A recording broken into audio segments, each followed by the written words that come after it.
Hello and welcome to the Non-Perfect Parents Club podcast.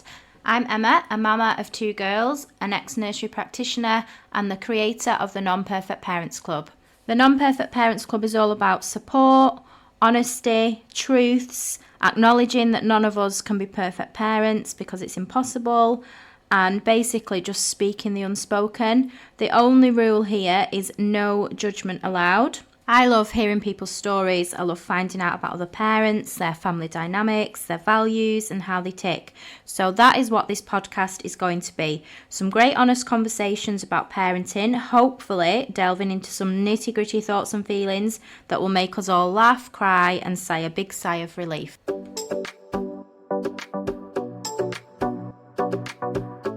I can only talk about our personal experiences in the live tonight and give an honest account of what we've been through and how it was for us.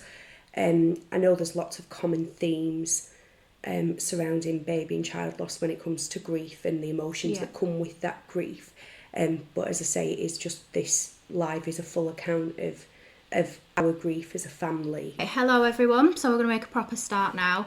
I'm Emma from the Non-Perfect Parents Club and this is Chelsea from Matilda's Mission. Tonight is an open conversation about baby loss because this week is Baby Loss Awareness Week. I've got some questions that I'm going to ask you. Absolutely, that's fine.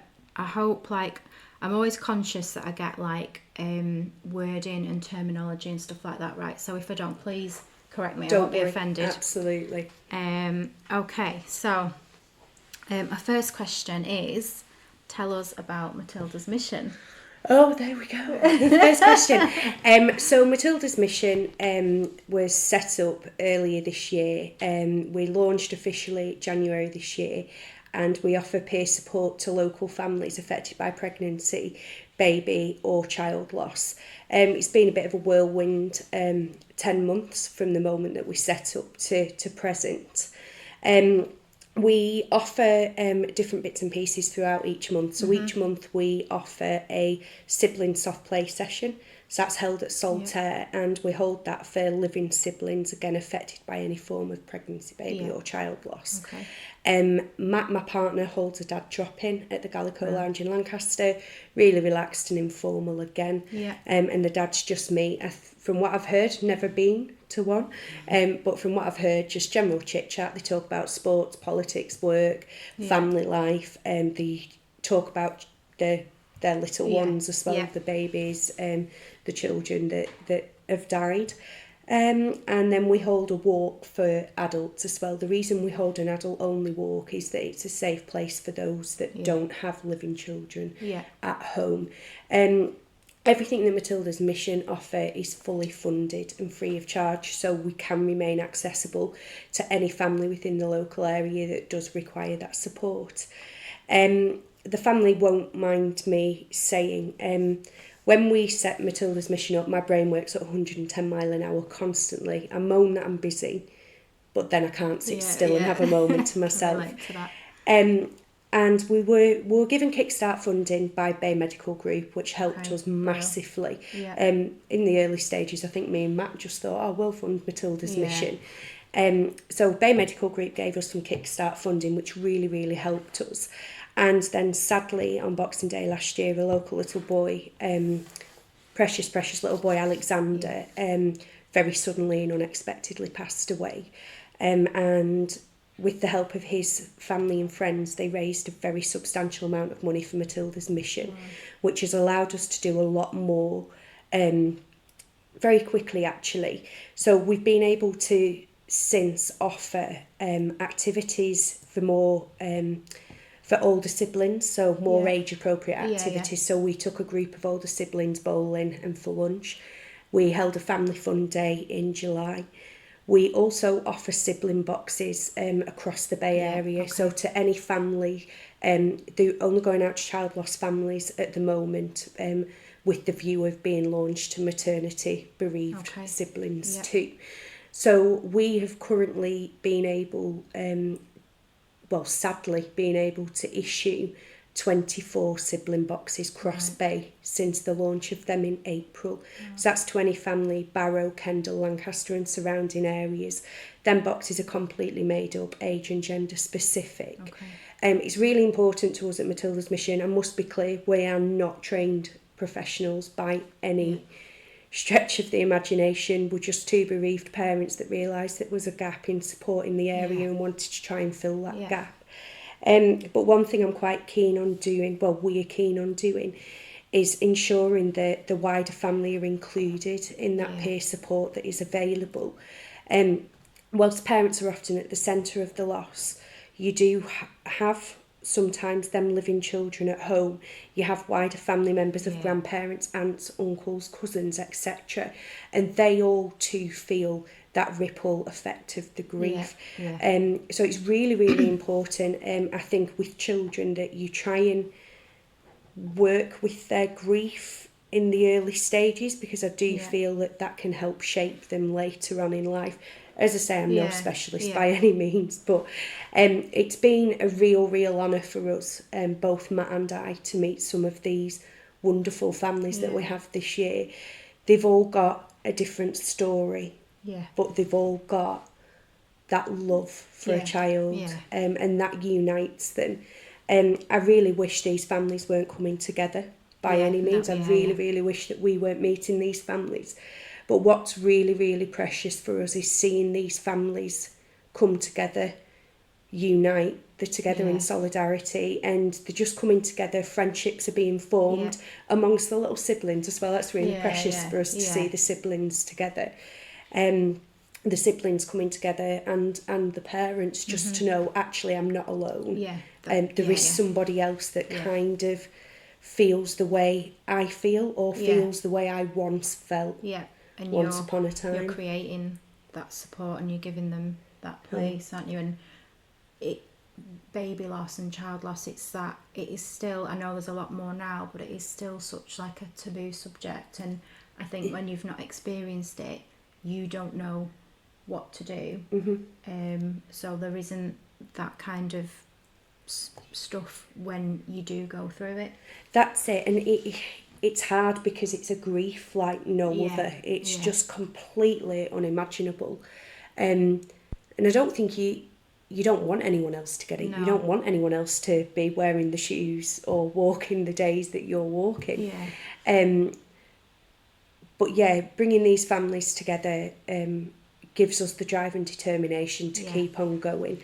And as I say, it's an honour to be learning about so many precious little ones along the way. I just wish we could do more. We can't fix it, we can't make it better, but we can provide a listening ear. And it sounds awful, we follow no agenda. We don't sit there each month and go, do you know what, this is what we're going to talk about today, or what has made you feel terrible. And I sound awful when I say it. One thing that I didn't want Matilda's Mission to become was the kind of version of sitting around a table together and crying. That support works for some people, and we were very lucky that we did have that support, but from another local charity called Tiger Lily Group, Trust. And Val, the founder of Tiger Lily, she's incredible, absolutely incredible. And we were really lucky in our area when Matilda was stillborn. Val did offer the support in our area, but due to the work demands in different areas, Val kind of put her energy and time into them, but she still offers the support boxes to our hospital, which we're really, really grateful for. But we don't follow an agenda. It's just really relaxed and chilled, and more than anything, just knowing that you're in the company of somebody else that does perhaps get how you might be feeling. People can share as much or as little as they'd like. And I guess sometimes that's all people will need in that moment. I'm obviously not experienced in this area, so I can't say from that point of view, but I presume that you're not always going to want to go somewhere and have to talk about this or that, or sometimes I guess it will be enough in that moment to just have people around you that understand. Yeah, absolutely. And if through Matilda's Mission, there's some of these families now, quite a lot of them, that I'd actually deem as friends, that I talk to regularly. And it's again, not just about being there through their grief, seeing some of their happier times as well and their successes. Excuse me, seeing their successes. Sorry. You're all right.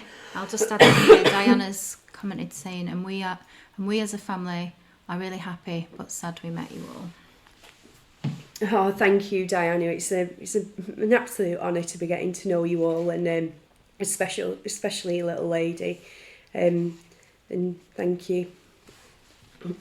Another question. Okay, I feel like a lucky dipper questions. So this one, tell us your why you started Matilda's Mission, if you're okay to answer. Absolutely. So, as Matilda's Mission aside, I'm mum of 4 and I work as well, work part-time as a health and safety advisor in the construction and civil engineering industry. In 2017, we had our first child, Jackson. He's a beautiful little boy. He had to come down and have a nose before. What are you up to? And then we'd had some medical issues and then some unexplained infertility concerns with regards to trying to conceive Jackson. And then we had been referred for IVF. We were a week off getting our IVF protocol, and then we found out we were pregnant. And then probably far too much information, but I guess you're all here for the stories. When Jackson was 15 months old, Matt and I did what we need to do to conceive a baby. And it was just the day after I was like, I think I'm mid-cycle. And then just kind of forgot about it, parked it, left it. And I think because we'd had such a time with, as I said, the medical issues and the unexplained infertility concerns, that one time that we do unprotected, it's probably not going to happen. And lo and behold, it did. And we always laugh because I always say Matilda's pregnancy come as a surprise. Matt's like, how do you think it's come as a surprise? He's like, you're a mother, you're a grown up, you don't need to know about birds and the bees. But anyway, we fell pregnant. I found out at the end of June in 2018 we were pregnant. And I cried for weeks every time I thought about being pregnant. I think it was because Jackson was still so little. We were really, really in that moment of enjoying parenthood. He was an absolute dream. I'd gone back to work full time over 4 days. Everything was just working well. We'd established a really, really wonderful routine. But then as soon as that unsurprising shock, subsided, we were absolutely chuffed. And I look back now and I think the naivety, I was like, oh, wouldn't it be lovely if we had a girl, a boy and a girl, a boy and a girl. And then we did. We found out at 16 weeks that we were expecting a girl. And I remember sharing as a cover picture on Twitter, it was a hand-drawn image off Google, and it was a mum and dad, a boy and a girl. Do you know, like you stick drawing you do as a child? So I was like, oh, wow, family's made, this is it. Long story short, really healthy textbook pregnancy. So we thought every scan was fine. I'm not going to go into too much detail because in 2019 and 2020 we went over it time and time again, and I think there comes a point, well, for us certainly, we've had to come to a point where we've parked certain things. But long story short, at 36 weeks I had a routine consultant appointment, and I asked for a scan in that appointment because something just didn't feel right to me. But it wasn't a medical justification for a scan. My instinct wasn't just quite enough. So we left that appointment.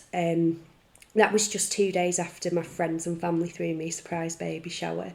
So the baby shower was the Saturday, the routine consultant appointment was on the Monday. And then on the Tuesday, Jackson, he'd had a viral infection for a few days. So we're like, right, do you know what? He's much better to say, get up, get ready, let's get out. And he was my focus. And then the Tuesday evening, I went to bed and I felt a few like pains I'd not felt before, but just didn't even think anything of it. And at the time, it didn't even alert me enough to anything. And then the following day, again, Jackson was much better. So we'd gone out with my sister. We'd gone round to my sister's for lunch. And it was just when I got home. And you know when you touch your bum? And I was like, she's not moved. And I was like, when did I last feel a move? I thought, she's not moved all day. My bump just felt exactly the same. And chocolate and apple juice was Matilda's G me up. Yeah. Had a bit of both, and nothing happened. And it was at that point I knew that we'd lost Matilda. But I didn't do anything. I didn't tell Matt. I didn't go to the hospital. I didn't do anything. And I went into the spare room, didn't get any sleep, avoided Matt purposely the following morning. And then I rung him, and I had a routine midwife appointment that Thursday anyway. And then I rung Matt and I was like, yeah, something's not right. Dropped Jackson at playgroup, got to my midwife appointment. And I was always one of those, because I was at work, I was in the waiting room early for my appointment. I was a busy mum, didn't want to be rushing around here, there and everywhere. I sat in my car and I was just hysterical. And then I went in literally with a minute to spare. It felt like I'd only just sat down when I'd been called in. And then I went in and I just broke down to my midwife, and she was like, what on earth's the matter? And I was like, I know I've lost her. And then Sarah did the scan and couldn't find a heartbeat. And Sarah and Kim, Sarah has become a friend of ours now, and she was our community midwife. And she's an incredible lady. And they were both just trying to provide us that reassurance, because they can't give us any answers there and then. And then that's where the protocol kicked in. The call was made to delivery suite. They both held me. They knew there and then what had happened, but they couldn't give us any information. And then Sarah called Matt for me. And I remember her saying he was expecting my call. And then he came in about 20 minutes later. He'd got stuck trying to come out of the turnstiles at work. And then I remember him walking in, and he shouted at me, and then he shouted at Sarah and Kim and was like, you know what's gone on. If you thought there was any chance, you would have rung an ambulance by now. And then that's when we went to the delivery suite, and what I already knew was confirmed. So again, long story short, there's processes that have to be followed. So I'd begged for a C-section. That's another story. And then we actually, when our options were discussed calmly to us, and again, I say calmly, I look back at that moment, I'm like, how can you even make any decisions in the moments when your life literally shatters? We're due to have an elective section at 39 weeks, so we're 3 weeks off having our baby. And then it's like, what is life now? So literally within 2 hours of it being confirmed that Matilda had died, we're like, right, well, we need to make a decision on how she's coming out. And Matt and I had some time. At Lancaster we have a maternity bereavement suite, and it backs out onto a garden. So you can see the garden from the antenatal scanning room. So Matt and I were sat in the garden, and we're like, right, we need to decide. And we thought, do you know what, actually, we've got such an emotional recovery ahead of us. Let's try and eliminate the physical recovery as much as we can. So we opted for an induced labour, but the induction process, when you find out your baby's died intrapartum, is quite long and drawn out. So I had to have a tablet which tricks your body into thinking it's no longer pregnant anymore. And then we chose to come home to pack the bags and to have a couple of hours with Jackson. Then we dropped him off at my sister's, and then we had to go back in the following day to have another tablet to support the other tablet you've already had to trick your body into thinking it's no longer pregnant. And then you've got to wait 8 hours between that tablet and your pessary for your induction. So then we started the induction process on the Friday evening. And do you know what? Our labour was absolutely textbook. It was gorgeous. Just the whole process. I always say I wish I could go back to them moments. We're in utter despair, and it was so sad, but we had some really, really precious moments within that, with conversations that we had with certain people, just my body doing what it needed to do. There was moments I remember laughing and thinking, how can we even be laughing in these moments? And we got some pictures, Matt and I, selfies with Matilda's bump, even though we knew what the outcome was going to be, just to try and relish in any possible moment that we could, that we had left. And 14 hours, it was a slow labour. It progressed really, really quickly. And that's one thing I've always struggled with a little bit, is Jackson was an emergency C-section because my body wouldn't do what it needed to do. But even though our outcome was what it was with Matilda, my body did what it needed to do. And yeah, the labour and the birth was lovely. We had a really encouraging midwife. We had wonderful midwives caring for us through our slow labour. In the birth, I was encouraged. I was given the breathing techniques. Choices were given. How do you want the lighting on? Do you want music on? Everything was just made as peaceful as it could be for us. But yeah, there's a massive deafening silence when it comes to birthing a stillborn baby. This is, I mean, I've spoken a few years ago. I did an awareness topic like this, and I met with a mum, and we talked about her son who was a stillborn, Daniel, and we just kind of discussed this, and you know, it's I can't even comprehend, you know, because when you give birth, I think it's instinct, isn't it? Yeah, you're listening for a cry, you're waiting for the cry, and you, like, obviously you know that's not going to happen, but it's weird though, because even like you are still kind of waiting for it. It's weird, and then I think that's when your reality actually hits. Yeah, when you don't hear that cry and you're like, do you know what, this isn't a dream, this is our reality. Again, I remember saying to our midwives that were caring for us, I don't want to be left alone with her. Yeah. I'd Googled stillborn babies. I don't know why I was expecting to see my daughter on Google, because I didn't. Yeah. And just like any other living baby, these babies are beautiful within their own rights, and they are their own baby, and every child is different. Yeah. But I remember saying, I don't want to see her, I don't want to be left alone with her, I don't want to touch her. And then as soon as she was born, that motherly instinct just kicked in. Do you think that's fear? I think it absolutely was, because I didn't know what I was didn't know what I was facing. Yeah. I didn't know what was going to be looking back at me. There's features that come with stillborn babies that you don't have with a living child. But we were encouraged. We weren't pressurised, but we were encouraged to do things. I had skin to skin with Matilda. Yeah. That post-birth bath that you have, had that Matilda come in with me, and we had some real precious times with her. There was 10 days between Matilda's birth and funeral. We had her with us for 36 hours, and then we handed her over to the mortuary. But then even when she was in the mortuary, we could go and visit. The mortuary team were incredible. Castings were done, which are just there. Hand and footprints, locks of hair.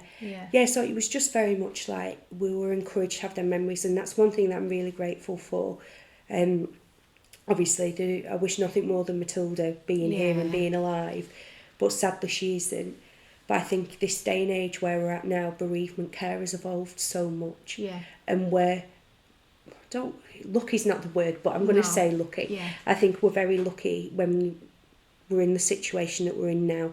Years ago, it was just crack on, go home. Your baby was taken away. You didn't know where your baby was taken. You weren't encouraged to spend time with that baby, create memories. So bereavement care has absolutely evolved. So we're quite lucky with that. And as I say, we were able to create some wonderful, wonderful memories and keepsakes with Matilda. And that's one thing, it's really warming to see that other families have that. They become the most prized possessions ultimately, because you're never going to get them back again. No. So yeah, there's Matilda. I'll cut it down because I could literally talk all night long, especially about Matilda. So I'm going to flip what next question I was going to ask, because there's a question that I'd written to put next, but instead I'm going to ask, how do you keep on living after you lose your baby? There's two choices. There's one, you don't keep on living, or you do keep on living. Life, well, for us it felt like it stopped for quite some time. I often say we're really lucky to have Jackson at home. We had a reason, we had a purpose, we had to keep going. Even on the days that we didn't want to keep going, we had no choice. We had to give him some normality. I do say now, looking back, sometimes it felt like we had to keep our grief closed in a box till 7:30 at night, do you know, when he was in bed, and then it'd all come out. But we had to keep going. Life felt, for ages, even when life started moving again, it felt much slower for us as individuals and as a family. And then now it's okay. Yeah. We will always be missing one, but life feels as normal as it probably ever can do. We'll never get over it, and I wouldn't want to get over it, because if I'm getting over it, that means I'm forgetting about her, and I'm never going to forget about her. She's a part of us as individuals, as a couple, as a family. Yeah, and I wouldn't want to get over her at all, but I think there becomes a stage in life where you learn to manage your grief. Yeah. If that makes sense whatsoever. Makes sense. If somebody had told me that in 2019, do you know, in 3.5 years, you'll actually guilt-free smile again. There's still moments where I'm like, this is really heavy. Yeah. But the grief-consuming days are a lot fewer now than they are. But they hit harder now because I'm not used to them. Yeah. But in the earlier days when they were heavy, it was hard. But yeah, so the answer is we had to keep going. Yeah. It just happened at a very slow pace, Okay, so why is there a need for Matilda's mission? As I said before, I just feel that there was a little bit of a gap in the local area. And we've been in contact, we've had a lot of families reaching to us. We've had the police refer families into us. We've had Bay Medical Group refer families into us. Our maternity bereavement services Cross Bay, they let people know about us. We have specialist bereavement nurses, they let people know about us. And as I say, we've had a lot of local families being in touch with us since we've set up.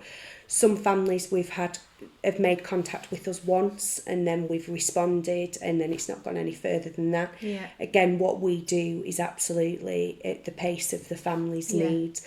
And then there's other families that have regular contact with us, and as I said, some of them we've been connected through circumstances and the loss of a baby or a child, but it's like they've become friends. And so I definitely feel that there is a need for more services. One thing that does make me sad is, whilst we do have cancer care locally that offer amazing bereavement support, and it's not just for families affected by cancer, I do think our area, it's a bit of a postcode lottery, I personally find, with bereavement care when it comes to child loss and baby loss. If you go to a big city, it can sometimes be accessible really quickly, and then we can have specialist support referrals taking 20 weeks within our area. Gosh. And that is really, really sad for families, because ultimately you have families that find themselves in them utter pits of despair, of grief, and that specialist support when you're in that. Absolutely. So long-term plan is, I would like Matilda's mission to be in the position where we can offer funded specialist support for families. So that wouldn't be with myself, it's just where us as a group fund that for other families. Okay. Sorry, I think I might have a question. Have you got a question? Or not? I'm sure I did. There we go. Oh, sorry, just a friend. I've watched some of the live, had me emotional for you. I follow Matilda's mission, always feel like you guys smash it. Just wanted to send some love. So, I didn't know about anything when I was giving your name. You're a friend. Actually, Diana, I do remember this after Charlie. Again, Bay Medical Group, they hold so many amazing community different groups. And I'd gone down at the start because there's so many things that go on in our local community that I hadn't even been aware of. Yeah. So I was on maternity leave with Edie. I've had 2 babies since Matilda. And I was on maternity leave with Edie, and I'd gone down to one of the Bay Medical Group events, just to get a feel for what goes on. And Bay Medical's group social prescribers, they're amazing. They're absolutely amazing people.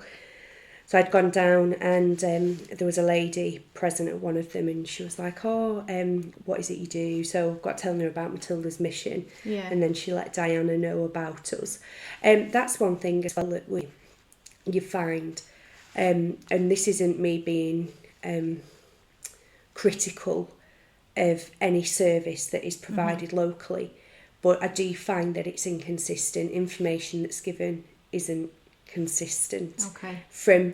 It could be from one channel, if that makes sense. You might find one specialist that tells lots of people, and then you might find another one that might tell certain people. And ultimately, peer support isn't for everyone. It absolutely isn't, and we're fine with that. We're just here in the background if anyone needs us, and when they need us.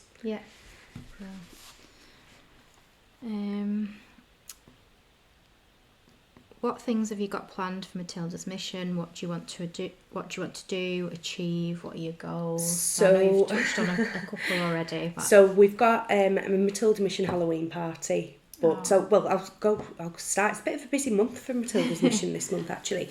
So we've got our usual monthly events on, and then on Saturday, we are holding our first Matilda Mission Wave of Light up at Williamson's Park.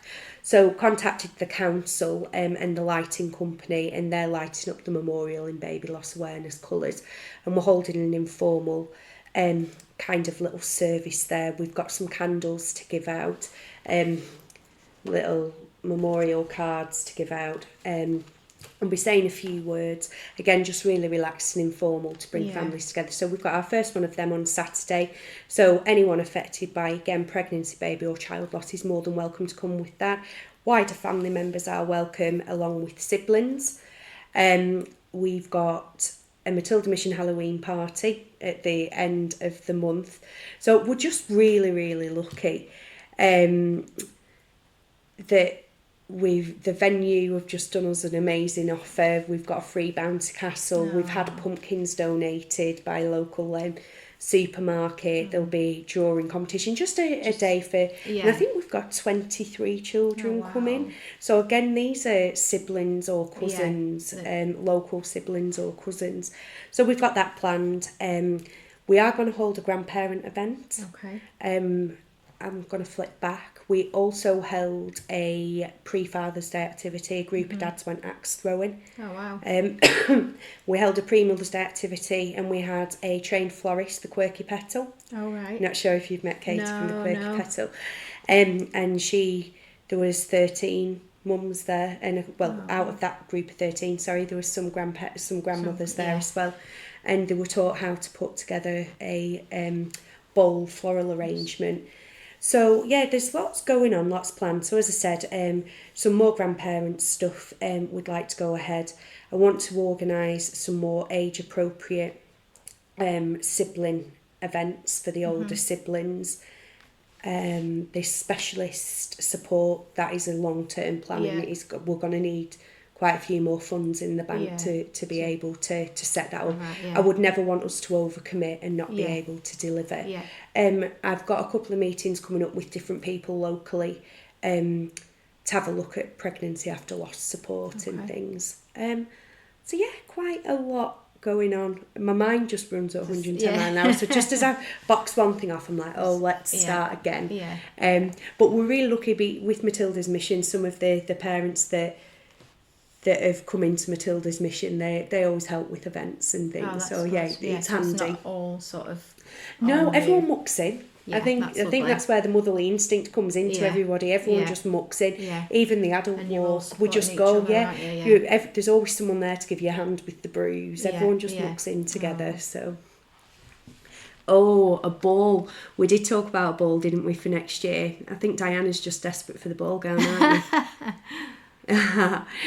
Fun day next year. Diana's been great for coming together with some fundraising ideas. Again, just whilst we're on about fundraising ideas, we've just been blown away. I never ever imagined that so early on in the journey of trying to set up a local peer support community group. Well, it just blows me away every time I think about it. You know, just the support, the kindness and the generosity of people. We personally have a friend that she puts money into the Matilda Mission bank account each month to fund a sibling box. Yeah. We have somebody else that puts money in each month to fund one of our activities, whether that be a sibling soft play. We've had other families that, in memory of their little one, they've put in a donation. Yeah. So it's blown us away. But as I say, eventually some specialist support is in there. It's been really hard because it's been a whirlwind. I desperately need to get our governing doc sorted, finalised, and get that into the Charity Commission and hopefully apply for charity status. Yeah. Then that would open so many more doors for us. It's been one of them things I was hoping to have submitted by now. They're still on a post-COVID backlog as well. Something that used to take a few months, I think it's taking 8 months now. Right. Just to be reviewed, and there's still then nothing saying that you're going to be granted that charity status. But that is something that we will be working towards very soon, and then hopefully that will help open up so many more doors for the future of Matilda's Mission. So what's your long-term vision? As long as Matilda's Mission is needed within the local area for our families, Matilda's Mission will carry on going. I've not got a time frame on it. I'm very much like it will come to a natural close when it's meant to come to a natural close. But yeah, for now, we'll keep going. Am I just rambling now? No, not at all. What do you want people who haven't experienced baby loss to know? It's unprecedented. Your friends and your family did not want to be walking in these shoes that they find themselves in.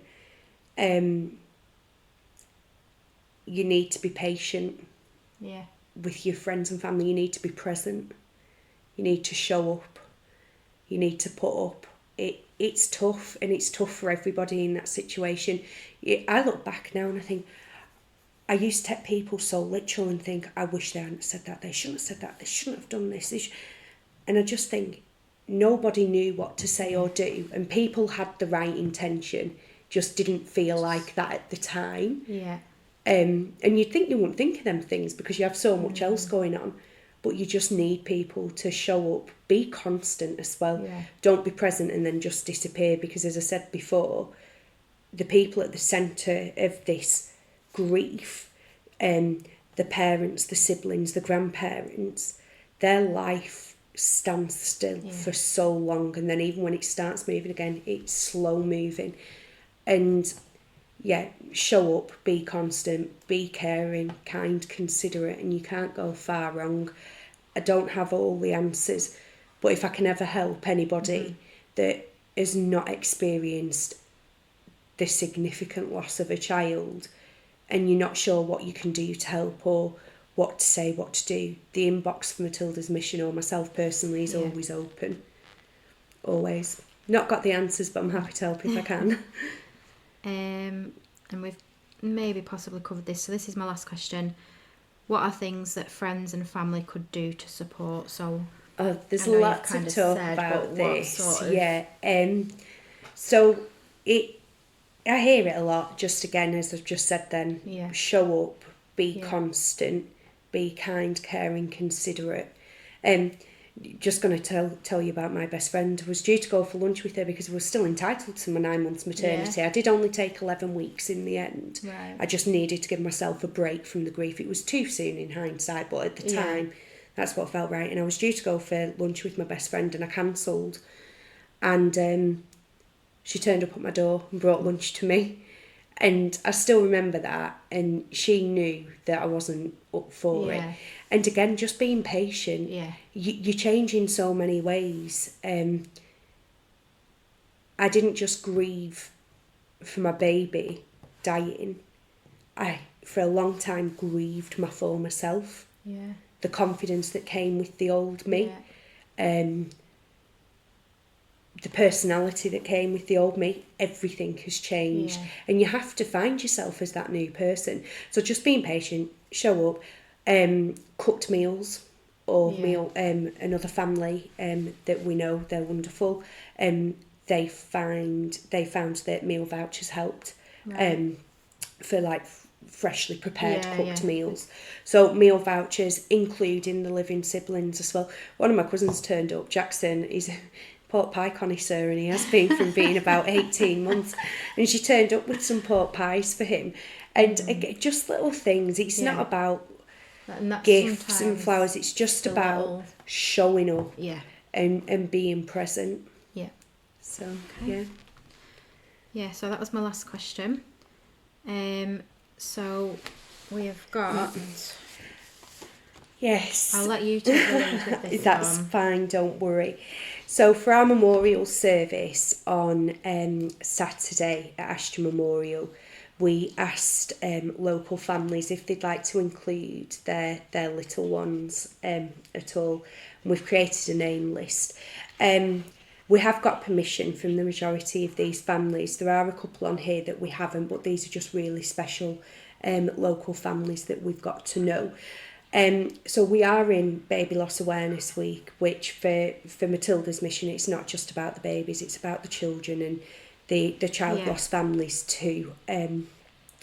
So Baby Loss Awareness Week is about us remembering all of these babies and all of these children. So we just wanted to read out the names of the children. So we'll be remembering children across the globe this week, absolutely, and especially in the Wave of Light at 7:00 on Saturday. Again, you don't need to be in this baby loss community to light your candle. The awareness is more for people that aren't in the baby loss, child loss community. So we'd just like to read out and just take a minute to remember all these precious little ones to us. So, okay, do you want me to start? Yep, go on. Alexander Paul, is it Bowes? Bowes, yes. Alfie James Wood. Alyssa Marie Holroyd. Amber Rose. Annabelle June Bowker. Avery May Butler. Baby Collins. Baby Hillcoat B. Baby Star. Baby T. Bailey. Bella May. Benji Gunn. Brodie Ellis Chalmers. Charlie Shaw. Eileen Turim. Eliza Bernadette Benson. Finn. Florence Willow Patterson. Florrie Taylor. Gemma Dawson. George Marshall Higginson. Harry Jonathan Charles Holden. Jacob. Laurel. Little Pola. Little Puffin. Matilda Evelyn Walker. Roman Frankie Tomlinson. Ronnie John Forrester Collins. Riley Chops. Willow. Willow Charlton. Woodsicle. And Zach. Okay. So, thank you. No, thank you. So if I've tagged Matilda's Mission page on the title, you go and you can follow that, and any questions or anything that we've mentioned, feel free to drop Chelsea a message. Absolutely, only ever a message away, whether that's for somebody that just needs a listening ear. Matilda's Mission, whether it be Matt with a dad or a non-birthing partner, or myself, and being a parent, grandparent, if I can ever help with anything, I absolutely always will. So please do, excuse me, feel free to drop us a message. Okay, anything else you want to add? No, good. Thank you. Thanks so much. Thank you. Thank you, everyone. Bye. Thank you. Bye.